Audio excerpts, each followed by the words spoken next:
Fellas, say goodbye to Chuck Sherman the boy. I am now a man. I highly recommend you join the club.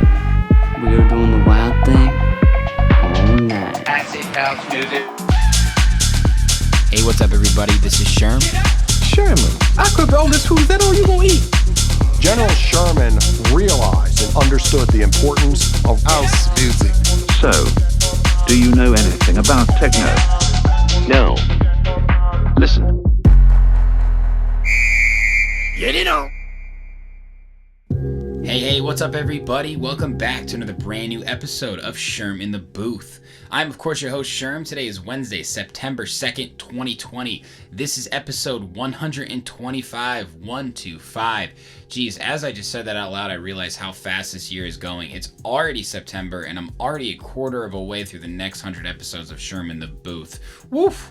But let's keep going. I'm really excited about this episode's interview. It is with the one and only Alex Jewell. Now, Alex is one of the smartest, funniest, and most knowledgeable guys I've ever met, and he's well-versed in many things. But probably what he's best known for is his Chicago food review brand. And it was so cool to hear about all the great experiences he's had, and we touched on a lot of different topics in and outside of food. In this episode, guys, we talked about Alex's original love of food and how something so simple has led him to building a massive food review brand. Like I said, one of the biggest in Chicago. We also went deep into the history of Chicago and its growth and development and how the food scene has made a massive impact on what makes Chicago, Chicago. Now, I was really curious to find out more from Alex on the psychological and visceral elements to eating food and how environment can play a huge factor, and Alex had a ton of interesting information on that. Of course, we talked a ton about food, and we did a speed round on some of his favorite places in Chicago on topics including chicken sandwiches, Asian, sushi, a little bit of everything. I kept him on his toes, and that was so much fun. And like I also said, Alex is well versed in many different topics, so there was a lot of current events that we wanted to touch on and how everyone can help play their role in actually helping out the restaurant scene, whether it be minority owned or small businesses or whatever it might be. Really, really powerful conversation all the way through. I had so much fun talking to Alex, and I know you guys are going to enjoy this episode whether you're from Chicago or outside of the area. So let's get into it right now so you can hear from Alex himself. This is episode 125 with Alex Jewell. Yo! Hey, dude. Hey, Alex. How's it going? Good to see ya. You too. How are you? I'm awesome. Hold on, I gotta get set up. No problem, man. Finagle it.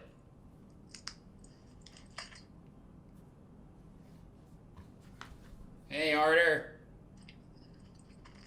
Oh, look at that view. Yeah, it's not too bad. No, it's not. That's awesome. I think I know where you moved to. Is there that little park next to you? You're kind of like right west of Greektown. What?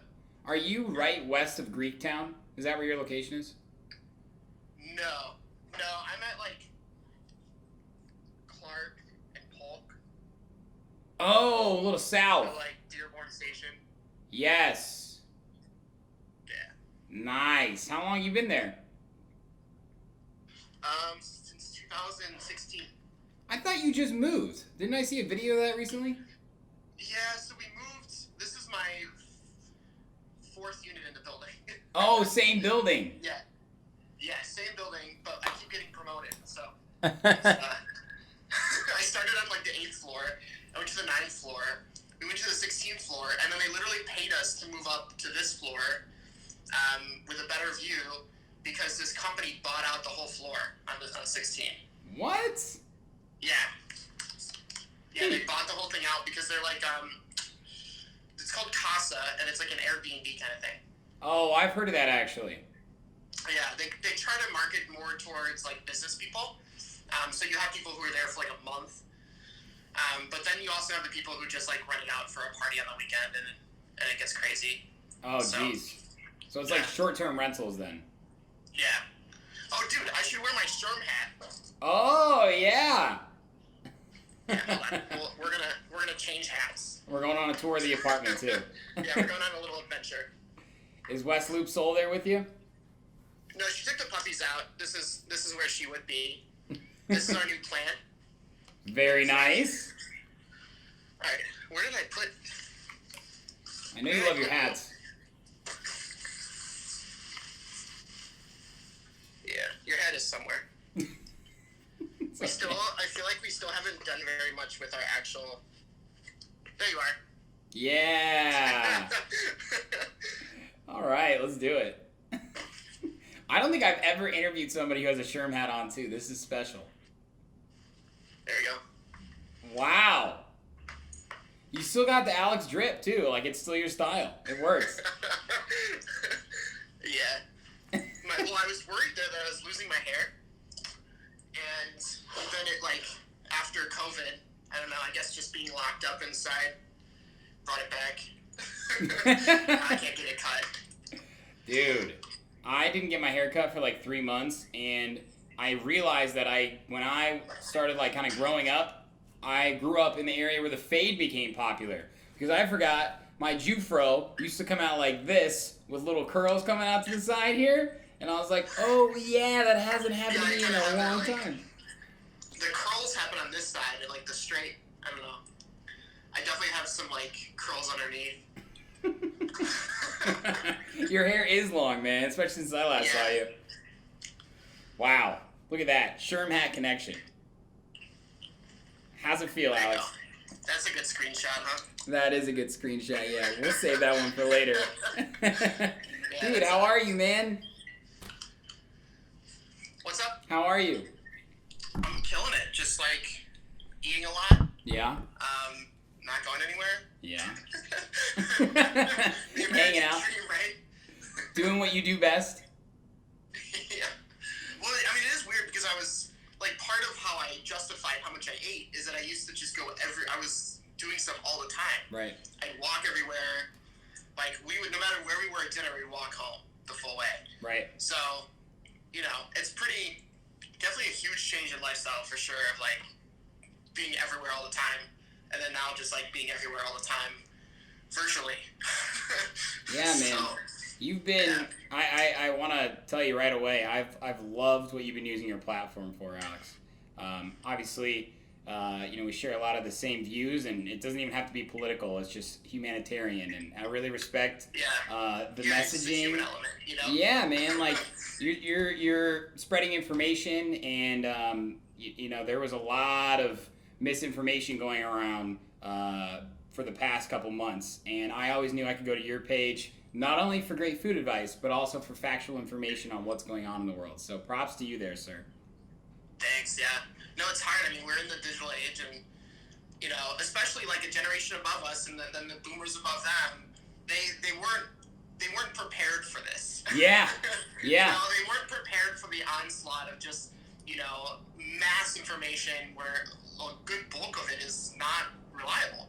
And so, we grew up in that age where we had to write like research papers and be accurate, and we had to kind of figure that out. And even then, you still have a lot of people our age still that are just like not connected. But there's a huge problem where these generations are suddenly online and they're not ready for it. They're not prepared for this, and they've already been established kind of baseline of false information, and they don't know anything else. Because when they were growing up, it was a single source of truth, right? Yeah. You put on the news, and it was just the news. Dude, well said. It wasn't Tucker Carlson, ranting about something that he felt personally. And you could go to the library and get a book out. You could read the encyclopedia, and it's like, well, it's probably reliable. Yep. But not that there wasn't bad information in existence, but it was a lot harder to attach yourself to bad information back then. Yeah, absolutely. Because now you're literally being targeted with it, and that's a whole different game for sure. So.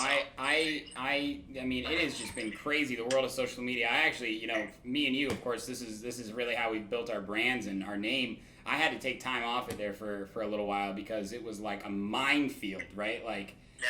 I just wanted clear information, and Twitter is a minefield, Instagram was a minefield, Facebook always has been a ticking time bomb, and it's just been crazy, man. And of course, what happened just 2 days ago is nuts. Yeah, I think having trouble thinking entirely differently about our system. And you know, they're still in this vein of like, well, we'll just improve on something. We'll just like talk about it. Yeah. And we're really past that point. Because it's just not working. Like, there's something integral to the system. There's something, you know, deeply rooted in it that's broken. And like, what do we do about that? You know, and I don't have all the answers of like what to do about that, but I certainly know for sure that something's broken. And you know, and that's really, I think all people are asking for is just acknowledgement of that by the general public of like, this shit's broken. Yeah. And half the public, it costs them nothing to do that. It costs you nothing to acknowledge that something's wrong. And half the public's like, well, like, what was he, is he like guilty of something? You know, and it's like, well, either way, it's not anybody else's job to figure out if he's guilty of something. You know, it's not your job. It certainly wasn't the police's job to figure out if he's guilty or not. And even if he's guilty of something, the punishment is certainly not shooting him 7 times. You know, like and it's like, because they get distracted by things that have been given to them to be distracted by, they can't understand fundamentally what's flawed and the reasoning that got them there. Yep. Absolutely. Absolutely. I saw such a simple statement about it is, you know, arresting someone does not give them the right to kill someone, right? Like, that's not the role of a police officer, and it really should be that simple, but gosh, that's a whole nother Instagram Live interview, isn't it? Yes. Anyway, man, we're here to talk about you. Obviously, you and I connected a few months ago, right before the pandemic, literally a week before. You know, we had a great time in Uptown, and I knew that after connecting with you that day, I wanted to have you on the show and get your full story, man, because you are full of stories, to say the word again, and I really loved your energy and your attitude, and I'm excited to get the whole journey. For sure, yeah. So we're gonna start from the beginning, okay, Alex? You ready? The beginning. We're gonna go deep. Wow. Because it's food, man. It's something everybody can relate to, right? Yeah. Before we can even talk, we're eating. That's right, man. That is. Oh shit, that is so true. I've never even thought about that. It's something we all can understand is food. Right. And you know, I know a lot of answers to these questions, but I want to share with the world, man. Where are you originally from, Alex? I'm from Cleveland. Cleveland. And I like to joke that, you know, Cleveland's kind of what Chicago was before the fires. You know, that all they need is just like a good fire. I remember you telling me that, yeah. But no, man, yeah, I love Cleveland. Cleveland's home for sure. How long have you been in Chicago then? I moved here in 2010. Mm-hmm. I moved here for school and discovered like just the city and the culture, and I fell in love with it, man. Like, Chicago's my city for sure. Absolutely. Where'd you go to college from? Where'd you go to college? I went to DePaul, so I'm what they call a double demon, because I did my undergrad and master's in the same like 5 years or so, so I'm forever imprinted by the demons. How did you do that? That's insane. They do, yeah. It's called I don't remember the name, but it's like a 5-year program where you start kind of taking classes that count as both the undergrad and the grad credit earlier on, and then what they kind of don't tell you is like, you're gonna die that 5th year. Like, it's a lot of people don't finish it in the you know, that 5th year. Yeah. Ginger, my friend Ginger is actually on here, I think, and she, Ginger, if you're on here, say hi. But she was in the program with me, and so she did it too. But yeah, it's very grueling because you essentially have to take like 2 or 3. You have to take like 3 classes sometimes at a time, grad classes. Yeah. And so, especially like a lot of people by that point, you're working. Like I had some other jobs, and then I was also tutoring as part of the graduate assistantship. So I was in this windowless tutoring lab. There like, she is. Hi, Ginger. Oh, there she is. She knows. She's alive though. Yeah, she's alive. Yeah, she got here. Can confirm. Now too. So it was definitely an interesting 5th year. You know, it's the only time in your life where you can't confirm. It's the only time in your life where you can really like pull something like that off, because any other time, like right now, I couldn't do that shit at all. But yeah, somehow we did it. I don't know, but yeah. So a lot of people do it in 6 years, kind of more realistically, but.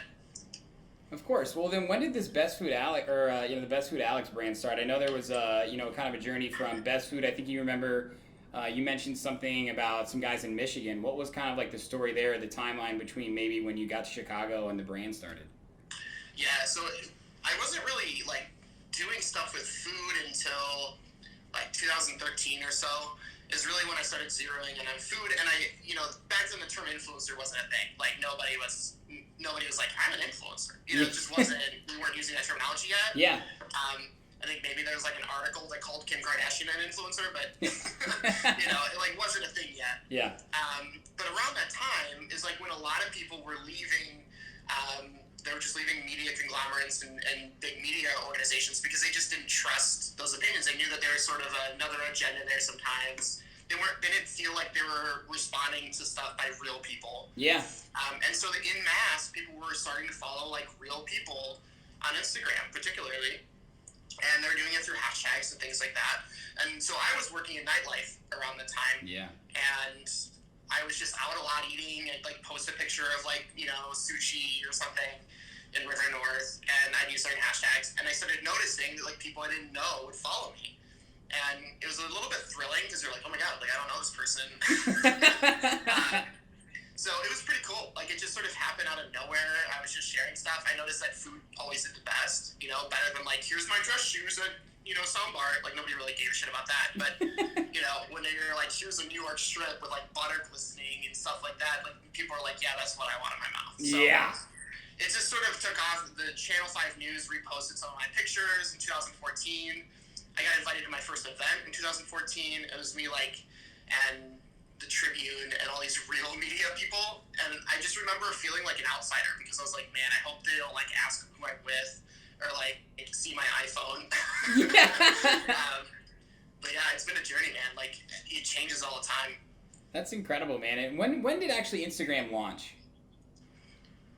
Man, you're asking me these trivia questions? I know. It was I remember it kind of started, it must have been 2009, 2010, 2011. I remember 2010. Yeah, it was the year that I graduated. Yeah. So, I mean, the platform has been what I would say today now, 10 years later, 2020, is based around a lot of influencers, right? And there is a lot of negative connotation. There's a lot of positive things about it too, right? A lot of that shit, yeah. There is, man. Have you had to deal with people along the way that are like, who is this guy? Like, he's just posting pictures of food, right? I mean, there's always haters, right? Oh, yeah. I mean, it's sometimes an uphill battle, especially with, like, businesses that you work with. And I'll tell a little bit about the best food thing, because that was kind of the original question. So, yeah, sure, go ahead. So it was just my name before that. I was just Alex, Jewell Alex. And around that time, there was this best food brand that had accounts like all over the world, actually. They had accounts in Australia and the UK and all this stuff. And it was really just two guys in Ann Arbor, Michigan that had started this brand. And it was starting to just get too much for them. Yeah. So in each city, they found somebody to like take over the brand. And so that's when I got Best Food Chicago. There was like a few thousand followers on it. It wasn't huge. And I just sort of like, I changed my name to Best Food Alex to sort of like support that brand. Yeah. And it grew together. Like that brand grew really fast because when you just repost people, they tag their friends, they get excited. They like, it causes a lot more engagement because you're just sort of like tickling people's egos. And so I got that account up to like 77,000. And so when my account started really growing along with it, is kind of like, we had some differences in opinion on how to run it. Like the two guys in Michigan were still kind of like stakeholders. And I was like, you know what, I'm just like gonna keep my name and just do my own thing, but like I appreciate like all you guys have done. So I kind of just like handed it back. And now it sort of just runs itself. There's a lot of like community leaders that choose content for it. They're smaller accounts and they choose content for it. It's all automated at this point. It's at Best Food Chicago then? Yeah, that's Best Food Chicago. Wow. Yeah. That's pretty cool that you built that up though, man. I mean, 70,000 followers in that time. What year was that then? What year was that? Oh,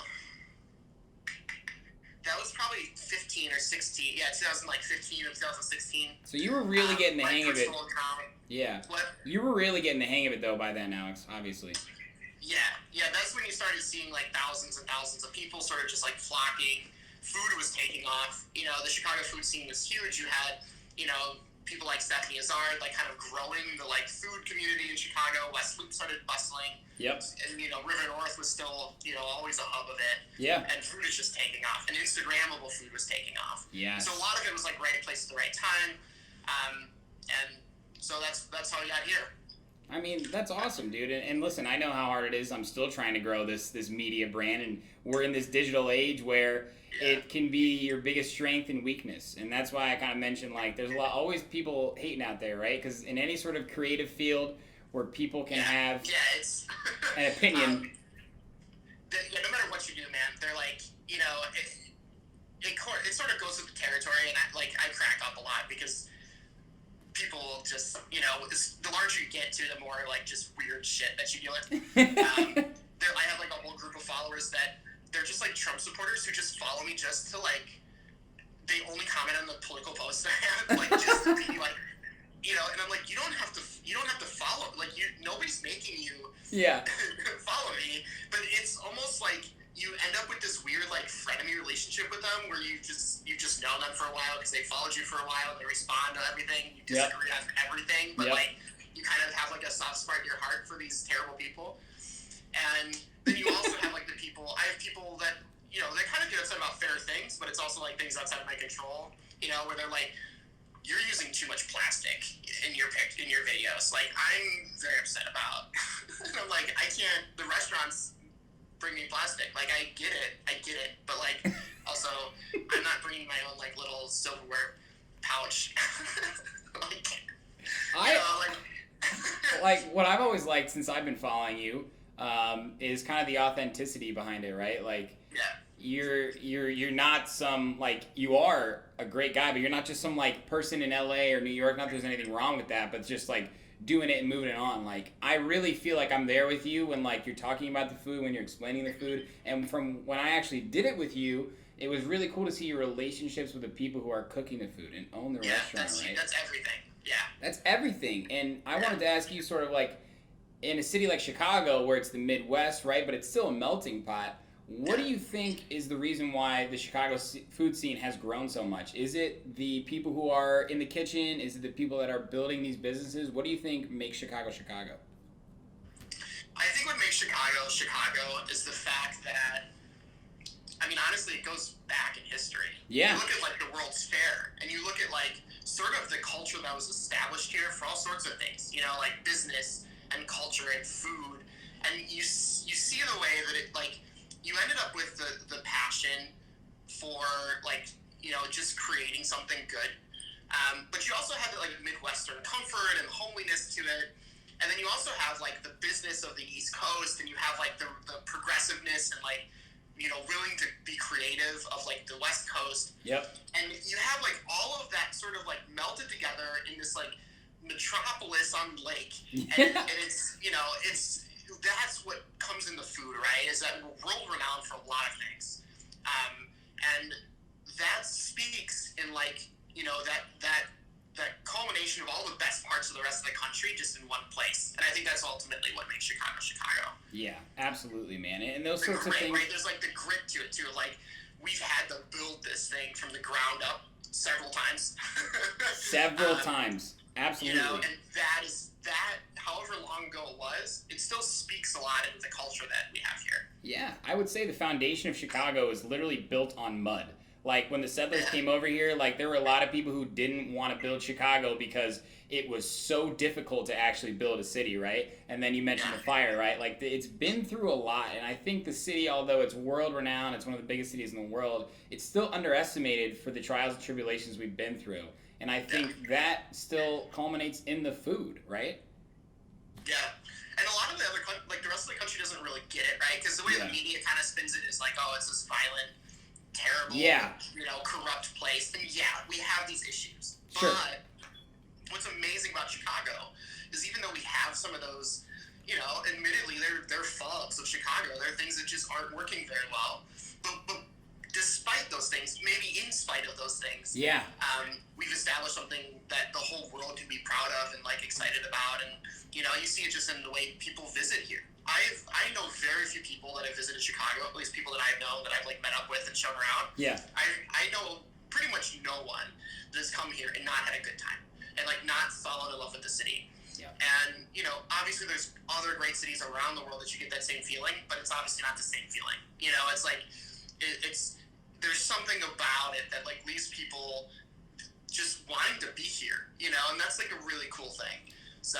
Absolutely. I agree. City, you know? That's a good point. When you were saying that, I was like, yeah, you know, I've never actually had a friend, whether they were honest with me or not, they were like, man, you know, I can't come back to Chicago. It's not for me, right? Because there are so many different types of experiences that you can have here. And one thing that you know for sure is like all the different neighborhoods in Chicago, right? And to a lot of people who come here, you know, in their first year or two, maybe, right? There's River North, there's downtown, there's Westwood, those types of places, right? But you know, I mean, Ukrainian Village, Greek Town, Chinatown, all these types of places. I mean, with so much culture in each of those, Alex, what do you think is special about those individually, right? The melting pots, like all of the different ethnicities that are here. Like, what do you think the aspects of those that go into the food? Like, of course, like the tacos in Pilsen, you know. Mm-hmm. Yeah, I think what Chicago's done in some ways a bad job of, and now a good job. Yeah. it's kind of a win-lose. But the segregation of Chicago is studied around the world by anthropologists and sociologists and stuff because it is significant in the way that the city itself has been broken apart. Mm-hmm. You can look at a city like New York that has way more, you know, cultures represented in it. Not by much, though, to be fair. Like, for the comparison in size and how many, like, you know, types of people we have represented in Chicago versus a city the size of New York, I think within ratio we're doing a better job. But, you know, obviously New York has a lot more. And you look at New York, and there's not necessarily like that level of segregation. There is some segregation. You have the boroughs and stuff, but each borough itself doesn't necessarily have, you know, that pristine of an identity compared to places next to it. You know, and I think what Chicago is you know, the fact, whether it's good or bad, I'm sure there's some good parts and some bad parts, but it's ended up very, very separated into very identifiable parts. And, you know, in some ways, the groups of people that live there, you look at Humboldt Park, for example. I think Humboldt Park is an excellent example. Because they put down these huge metal flags for Puerto Rico, and they said, this is our town. Like, this is our place. And you guys can try to gentrify it. You can throw a cafe in here. They're like, but these are our flags, and this is our neighborhood. And so despite the segregation of Chicago, there's also this like strong pride and like this like dedication to upholding like where they come from and who they are. And that still fits within the larger puzzle of like what Chicago is. And I think that's the coolest thing.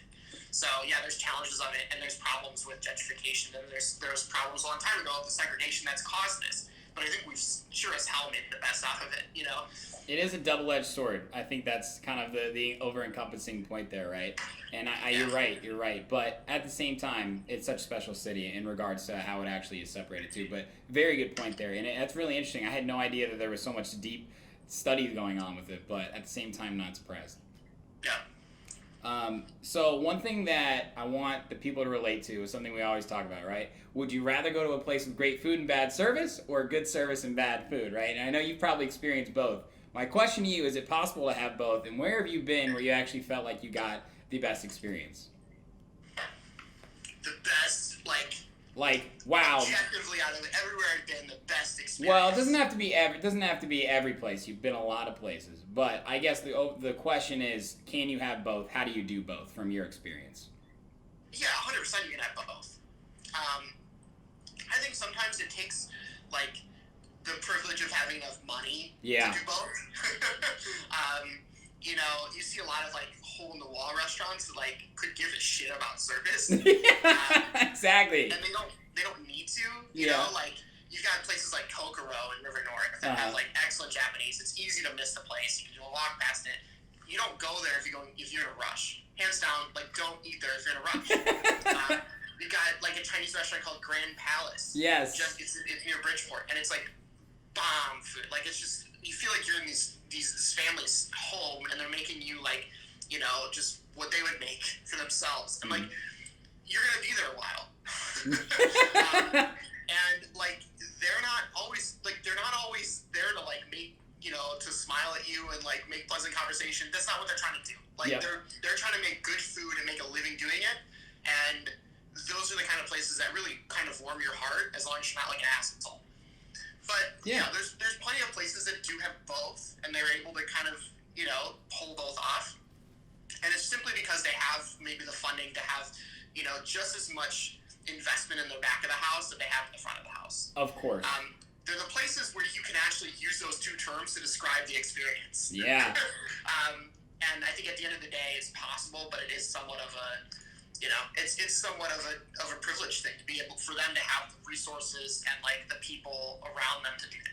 Yeah, exactly. People who have a little skin in the game, whether it's a higher pay or they have a family invested in it or whatever it might be, right? Did they start the restaurant? Like I remember, I can't quite remember. I don't remember the name of the restaurant we went to. They had like the super spicy papaya salad, but that guy, that guy, that guy, the manager, the owner, was like, I could tell like he truly cared about our experience, right? Like they had people coming up to us and stuff, and I was like, yeah, you know what? Maybe this food wasn't for me immediately, but I think I'm enjoying this experience more because they actually, are enhancing this whole overall time that I'm having at the restaurant. Yeah, exactly. I think, there are places too that they pull off both just because of like who they are personality wise. Yeah. And so I don't hold it against people who don't have that personality either, but there are places where the owner, maybe it's like a couple or something, and like one's back there cooking and one's just like in the front, like super proud of what they're giving you. Yes. There's a Korean place called Jewell, I believe. It's a Korean. There's a Korean place up north, and it's this like older Korean woman, and she. Your wife knows Wuchan. Wuchan. Oh, she's watching. Where is she? Yeah, Wuchan. And they still make all of their banchan. It's still charcoal fire, and we were like shooting. She didn't know who I was or anything, and we were like taking videos and stuff. And she started cooking some of it, and she knows we were taking videos. And just like the elation and pride on her face was like, she was so sweet and so excited to share her food with us. And then she saw us taking a video, and she's like, "Do my hands look good?" Like, you can just tell like the pride and excitement. And like that's a place that has like the full experience, because you've got these people who are obviously very passionate about the food that they make, because they're still hand making things and they're still using charcoal and doing all this stuff and making really good food. But they also genuinely care about your joy and like being there, and like that comes out. And I think a lot of the times when you start with that, the food will also speak for that too. Yes, absolutely. And you kind of touched on it, right, from the actual consumer perspective, right? That sort of visceral experience that we get from maybe going to places like a food festival, outdoor barbecue, of course, like waterside restaurants in downtown Chicago, food trucks, right? Well, do you know anything about maybe the actual, I think we talked about this, sort of that physiological, so like your actual like mental like level that you're at when you go to these places and you're like, it's enhanced. Do you know anything about the actual science there, my man? I feel like I'm looking for some data on this stuff.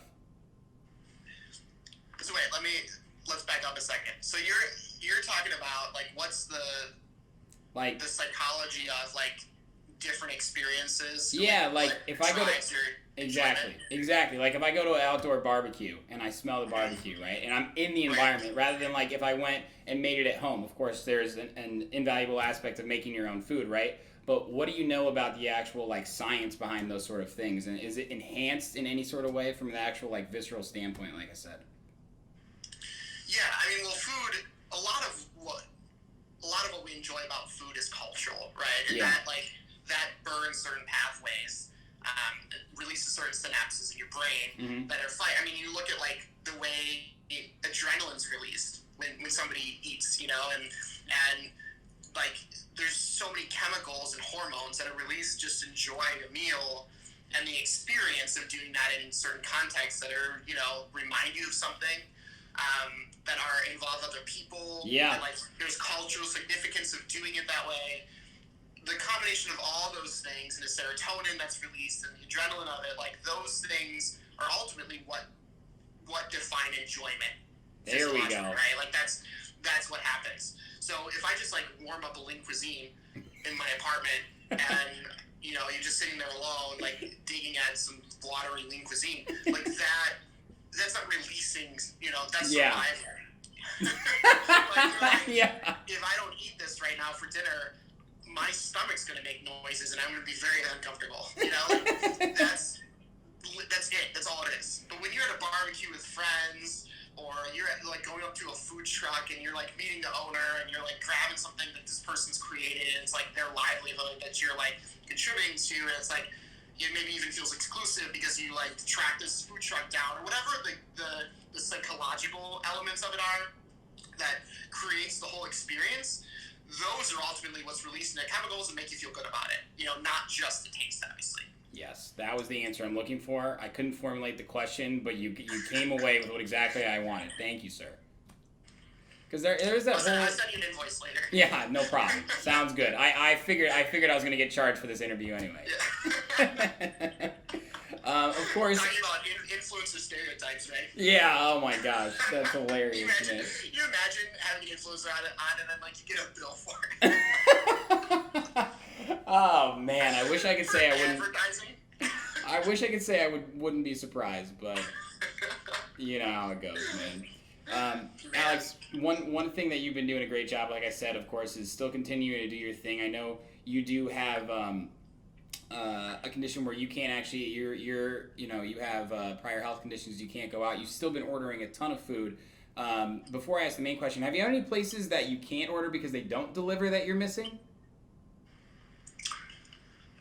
So I've had a couple of like followers that have been awesome. There's another influencer named Sherry, Dining Explorer. She's like actually sometimes she'll randomly ask if there's like a place that I need food from, and she'll deliver. If she's gonna be down here anyway getting food, and she'll just like drop it off. Like the kindness of like owners and chefs and people that like I've always supported and that like now they need my support. Yeah. Like it's super like it's just very humbling to like see the fact like people are still willing to like get food here so that I can try it and post about it. But off the top of my head, there's like there's a new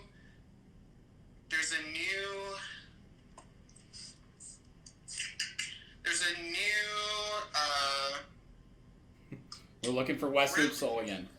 What are the cream? They're like cream puffs. There's this new cream puff place. Oh shit. It's owned by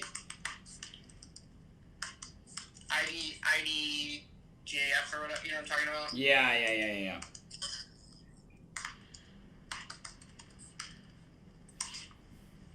Cream puffs, man, that sounds good. Yeah. There's a Beard Papas.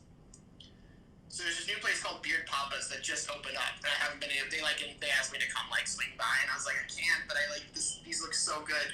They've got all sorts of like creative flavors, different colors. They got like Oreo ones, shit like that. Wow. So yeah, so that's one on my list that I gotta check out. That's good, man. That's good. Yeah. The question I wanted to ask, of course, is how can we continue to support local restaurants? There's so many places, man. Like, I love biking around the city, and it just breaks my heart to see all the places that have their doors closed, right? Like bars, little restaurants. It's sad. How can we get more information to support these local restaurants, and on top of that, maybe minority-owned restaurants too?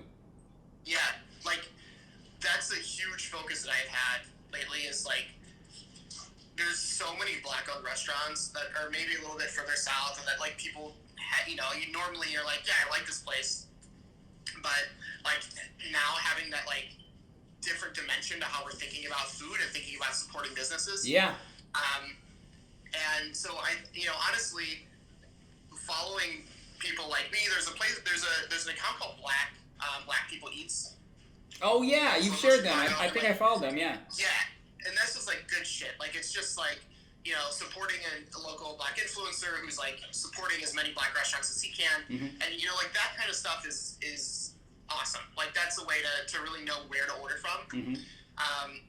Because otherwise, like, you know, there's kind of the traditional ways of you could buy gift cards for places even if you can't get over there.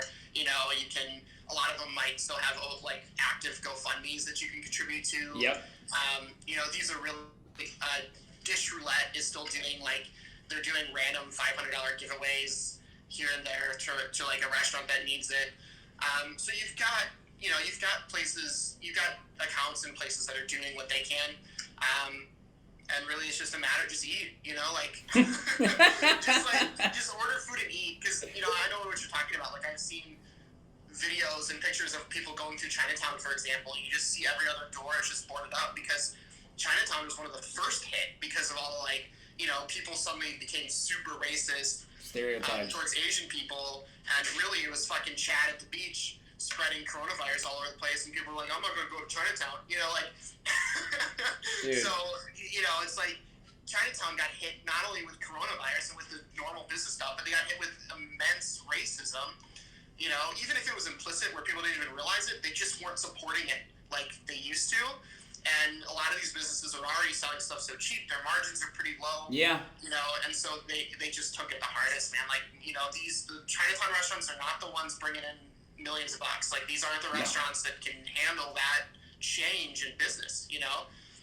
Some of these River North restaurants, obviously everybody's suffering, but you got some of these, like, you know, these well-funded River North restaurants that are, you know, they were doing $10 million a night, you know, like places like that where, like, yeah, they need your support too, and if you've got, like, favorite stuff there, go for it.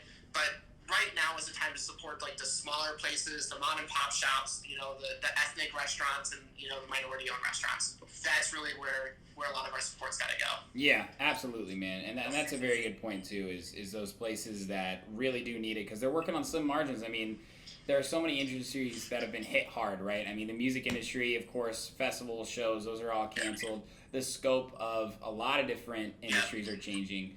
Do you think that the way we go to restaurants, the way we cook food, the way we import food, you know, as it relates to coronavirus, do you think that will change? And if so, how? Yeah, I mean, I was even just talking to my surgeon the other day about, like, you know, what the prospect of things getting back to normal right now. And I think in America we've been extremely lucky in the way that we've never had to worry about germs as much. You know, like, you have germaphobes and you kind of, like, worry about it sometimes, but you weren't sitting around a restaurant worrying that there was an airborne virus that you could get. Yeah. And, you know, we're already seeing people get reinfected. We don't have a vaccine yet. We're not really that close to one. Even if we do, it's probably going to be like a yearly vaccine at this point because you're seeing the viral envelope, you know, mutate.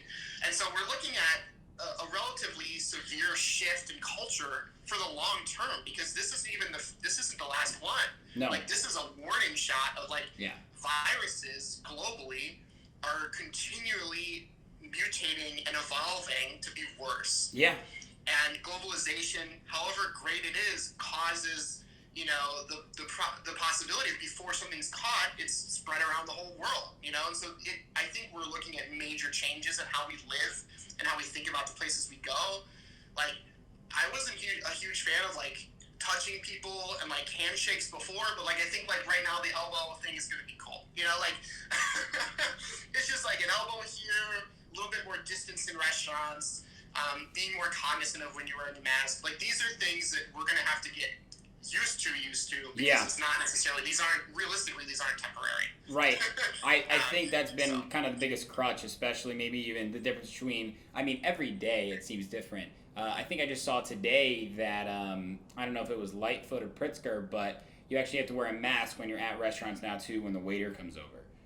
You saw that too? Some people complaining about it. It's like, what, like, you know, I have friends that are perfectly normal, healthy, active people, and it's completely changed their lives even after they don't have COVID anymore. Yeah. Like, they've got permanent heart damage, they've got permanent kidney damage, they've got, like, these issues. They have one guy that I know has some brain damage from it. Like, man. These are serious things. For perfectly normal, healthy people, this is not just the flu, you know? Like, it's not just, like I said, it's not just the last one either. And so, you know, wearing a mask when somebody comes over who's a worker who most likely doesn't have health insurance, and you know, they're putting their lives at risk to make a few bucks to live, and the least shit that you can do is wear a mask out of respect for this person who's serving you despite the risk that they're taking to do so. Yep. So you better be wearing a mask and tipping out your ass for like for having the luxury of being able to sit at brunch right now when the world is in chaos. You know, like that in itself should make you feel like, wow, like I need to contribute something back. I need to be respectful. I need to do everything that I can, because just to be able to sit here right now and have a fucking mimosa is like a big deal. Dude. So. That was so spot on, Alex. And I might have mentioned this when we first hung out. My dad is a doctor. My mom was a nurse. You know, I've been very heavily involved in the medical community. I'm not a doctor, obviously. But you know, my knowledge. Yeah, yeah, you're right. Okay, you're right. Yeah, maybe I'll shift. We can hand you a scalpel, dude. You can figure it out. I'll start maybe with dentistry. How about that? I do like the dentist. Nobody seems like the dentist, but I do. But I've seen it, you know, firsthand. My dad telling me what it's really like, and I have a lot of friends that are getting into the medical field, and it's just insane to me. Hearing people's blatant disrespect for others, right? And it's kind of put a lot of things in perspective for me, just kind of thinking about what's important in life. And you're right.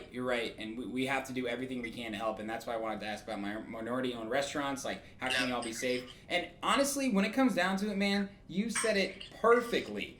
Like, we are still living in luxury. Like, we can go out. Like, when we were even locked up, it was still, like, not all that bad. Like, okay, sure. We haven't, it was just like, it was what I call it was like white collar jail, right? I got visitation rights from my girlfriend. I could go exercise once a day, right? I could cook my own food. But other than that, I'm in my apartment. And it's kind of the fact of the matter, and everyone really needs to accept it. The new normal isn't temporary. Right. So look at it long term. But yeah, I think a lot of industries are changed forever because we don't know how people are going to want to consume food, consume content, consume music, consume media, whatever it might be. People may not go to the movies like they used to ever again. What's going to happen to the movie industry? So there's a lot of moving pieces, but well said, man. I think what we see in times like this too, not just in times of chaos, but also economic turmoil and all the stuff that's caused as a result, is you see people from their own homes, like, creating businesses. Yeah. And these are our friends. Like, these are people that worked at restaurants before. I think there's a couple, like, independent chefs out here now, like, that we know. And, like, those are the people we got to support. Because, like, you know, maybe they're furloughed. Maybe, like, they just decided this is the time that I'm going to explore, like, what I have to offer on my own. And, like, supporting those people, too, is huge. You know, just, like, you know, buying their pastries or buying what they're working on, you know, supporting them if you have the ability to do that. Yeah. Like, you know, I think people sometimes misunderstand the concept of privilege as like, oh, you're ashamed of who you are or what you have. And that's not it at all. Like, you know, not being like proud of it is like different than like not, you know, like using it. I think the important thing is, what do you do with it, right? Yeah. And at the end of the day, like, if you've been given privilege and you have the ability, or you have a job right now, and you have income, you like live in a, you know, in a palace, like, do something with it. Support the people that are struggling. Like, offer some, you know, even the things that don't cost anything. Like I said earlier, just acknowledging and like supporting somebody's voice, just reposting something that somebody shared as like that they're going through, their opinion on what's going on, because like, my opinion on like what minorities are going through in this country, like what other people are, like people who are furloughed, what these people are going through, it doesn't matter what I think or like what I'm going through. Like, like the people being affected by the broken system or by what's happening right now, those are the voices that matter, because like I don't know shit. You know, like I only learn something by listening to some of these other people's experiences and looking at the data about it. Mm-hmm. And so, you know, being able to support that is huge. So. And yeah, you said, you know, having unemployment right now, like, sparks the creativity. Yeah. And that's, you know, supporting your friends' creativity and supporting what they're doing, that's everything, man. Like, that costs you nothing to do that. And if it costs you anything to, like, try stuff out and take pictures of it and put online, like, you're going to spend that on bullshit anyway. So like, this is a moment for us to like pull together. People will argue they'll argue positions that don't really benefit them. Like they're just them like being stubborn in how they think, and instead of challenging their own worldview, like stop wasting energy on that and waste some energy on like helping people. That's it. That's literally all you have to do. Just acknowledge voices, spend some dollars on people that are struggling, and if you're gonna be a bitch about it, like contribute something positive as a result. Like that's all that's all I can say about it. Yeah, absolutely. I think you put it so well so many different times, Alex, and this is why I like you, is because you look at it, you see both sides, right? And although you have your views, right, you always are willing to listen, and that's just what I ask of people when I have the conversation, right? Like, sure, I have my own views, and yes, it's tough to be in the middle these days, and if it's a lot of times if you talk to someone else who's in the middle, they're like, well, shouldn't you be one way or the other? And I think more than ever, we have to be honest about who we are and our opinions, and then still accept the others and learn.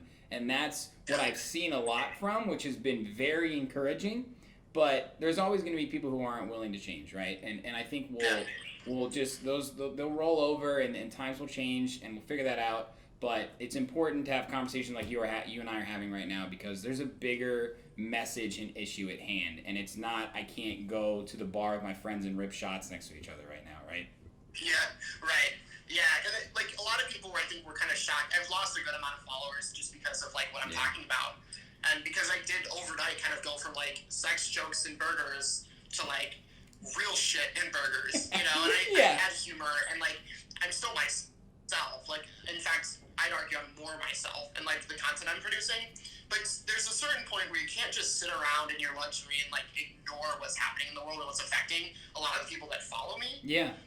It's almost inconsiderate. It's like disrespectful to those people for me to be like, here's an advertisement about, like something, it's like, I still do some ads, but like if you're quiet in times like this, like I think that says a lot about who you are. And like right now, there's just too much going on. There's too many of our friends and family and people being affected by stuff. And you can't be complicit in it. It's like important to, and that's why I kind of switched my brand a little bit to be a little bit more vocal. And, if people don't like it, then it's, they can go follow somebody who posts pictures and writes captions that robots can have written. Yeah, so. I wanted to ask you that. I seriously, man, I wanted to ask you that. Like, you as a person are very strong-willed, and, you wear your heart on your sleeve in many different ways. How do you, through just as simple as it is taking a picture of food and tagging them, right? But through your captions, through the way you speak, what do you think the Best Food Alex brand is, maybe now, today, in comparison to where it was a few years ago? Yeah. I mean, I think, like, before all of the stuff within the last year, I think it was just bold, in-your-face food porn. And, like, that's great. That's, like, still the driving, content force of what I'm doing. It's still like the stuff you can get messy with. It's still like you breaking the rules. It's still you saying like "fuck you" to diets. Like that's what I post about. Like being empowered to have some balance in your life. Where you're not like feeling bad about everything you eat and just enjoying the city you're in. Like that's really the heart of what I do. But I think I've carried that bold factor a little bit further to like also be socially aware, right? And I think that's something that people connect with even more because I've always been authentic. I've always been myself. Yeah. I've never played the stupid like drama of a lot of influencers. I've never played into like here's me removing my personality from what I'm doing. Like I've never done that. But I also haven't always given a shit about like the things around me as much in my content. Like even if I personally supported something political or like cared about a certain plight of some group of people, I kept my brand. I was compartmentalized a lot, and I kept my brand separate from that just because I didn't feel the need. I didn't feel motivated to do that. Yeah. And part of growth, like part of waking up sometimes and realizing like this shit's too important. I carried that boldness factor beyond just like here's a sex joke, and I like carried that boldness factor to say like we have the opportunity, and on this platform I have the opportunity to like do something to make the world better. And so I think that's sort of like I still remain really true to who I am and who what my content's always been, but it's just evolution. It's like evolution of being more socially aware, because all the people that follow me are real people who like are affected by things right now, and by recognizing that, by acknowledging that, I think it also helps me connect better with people. So, and it helps me use my voice to acknowledge those conditions and do something about it. So, I'm so glad to hear that, man. And once again, I want to commend you for, you know, speaking out and using your platform. You could say for good, right? But I think you're doing something better than it's good. I think you're doing something that's great, Alex. And it's amazing to see you speaking your voice, using your platform, giving other people the opportunity to communicate with each other, learn from each other. And it's just really cool and powerful to see, man. And I mean that. Awesome, dude. Thanks. Of course. We got a few minutes left. I want to ask you, we're going to do a quick speed round, okay? And I know you hate me. You know, I know you hate me putting you on the spot, but it's 5 categories, okay? It's 5 categories. I almost wanted to send this to you beforehand, but I was like, no, I'm going to challenge him. Oh, no, yeah. So, I'm going to say 5 different types of food, and I want you to give me the top 1 or 2 that rattles off. If you have more, go for it, okay? You ready? All right. Yep. Okay. Chicken sandwich. So, you want me to tell you, like, my top places to get a chicken sandwich? Okay. Yes. I didn't explain that, did I? I follow now. Big Boss spicy chicken. Royster still had, like, a really good fried chicken. Yeah. There's this place called CJ's, and it's a black-owned restaurant. They're originally going to leave Chicago because it's getting too hard to, like, they're split between here and LA. Mm-hmm. And CJ's chicken, people were so mad that they were leaving. I posted about it, very upset. Trying to give them as much support as possible, and they decided they're going to stay. So that's huge. And Miss T's fried chicken, too, is awesome. It's another black woman-owned restaurant. Love it. So, Love it. Okay, hamburger. The Loyalist, for sure. Mott Street, Little Bad Wolf, Mallard Tavern. Yes, love Mallard. Easy to get to as well. I love Mallard. It's quick, great restaurant. Okay, sushi. There's this place called Lawrence Fish Market. Yes, all the way up. They've got like a couch basically, like chill out, and you just get a platter, super good shit. There's a place called Raisu, and like I am not joking, like they're doing Michelin quality food, and it's low key. Not a lot of people know about it. They've got, this is gonna sound weird, but they've got a banana seaweed salad. I know it sounds wild, but it's delicious. So yeah, Raisu too. Okay, awesome. All right, Asian, and this can be Chinese, Korean, whatever in that region. Oh, that's so wide. I know. Oh man, there's so many categories. Okay, so bubble tea, Sao Ka. Mm-hmm.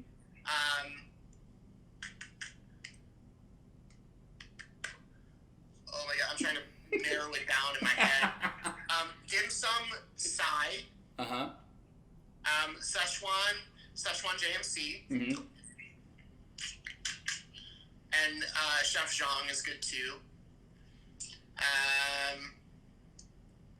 God, that's hard. I know. Korean is Wuchan, the one place we talked about. Yep.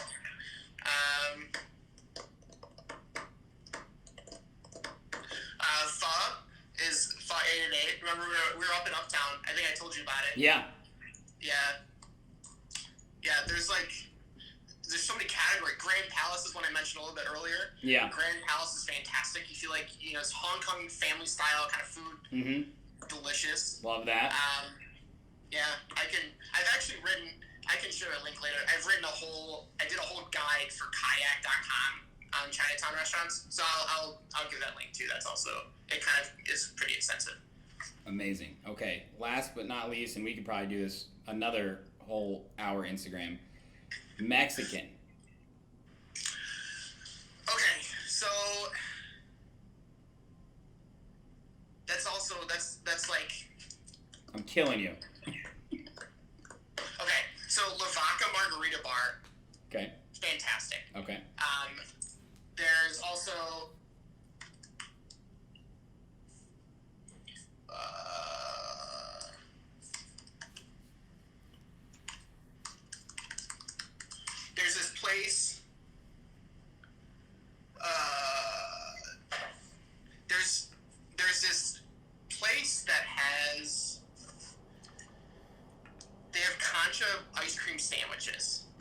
Hold on, I have to look up the name because you guys have to check this place out. It's a little bit further out in the suburbs, but it speaks to my soul. La Michoacana, Three Hermanos.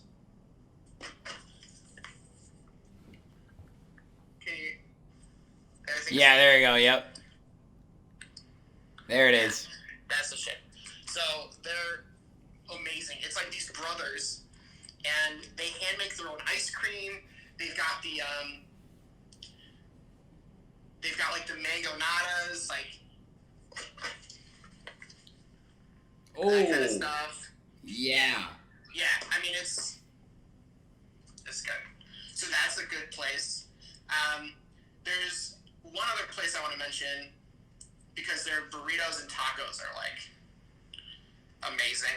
Okay. Minute 10 left. Speed round. Okay. All right.